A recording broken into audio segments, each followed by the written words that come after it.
Whenever Jesus was asked to give a sign, he refused to do so.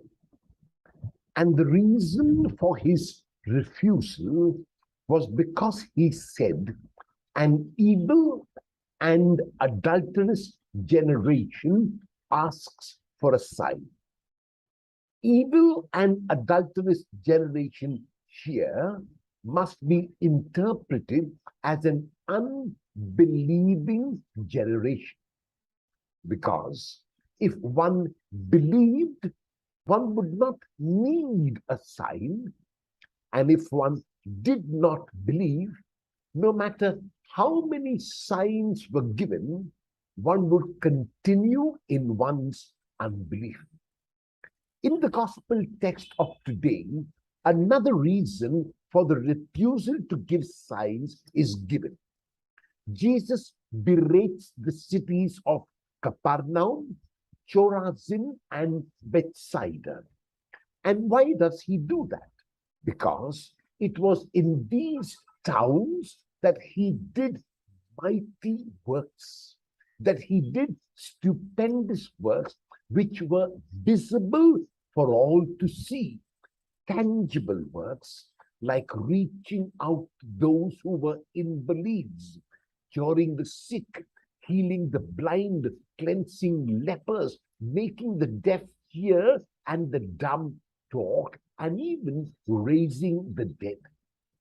The people of Chorazin and Bethsaida and Capernaum witnessed these stupendous works, and yet there was no change in them at all. It did not make any impact on them in a positive manner. At that particular moment, they were moved and they were stunned and they were impressed. But that lasted for only a brief moment. And that is why Jesus says today that it would have been better for him if he had worked those stupendous works in what were known as the bad lands of Tyre and Sidon. If he had worked these stupendous and mighty works there, the people would have repented, which must be interpreted as they would have put on a new mind, they would have got a new heart, they would have got a new vision which would help them to look at people in a new way.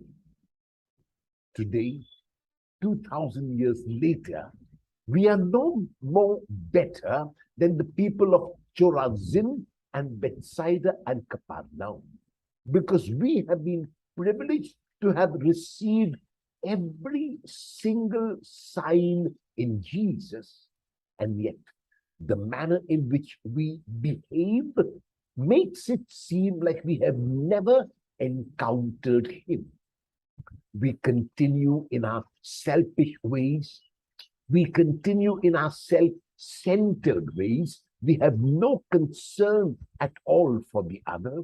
And yet, the core of the ministry of Jesus was selflessness and concern for the other.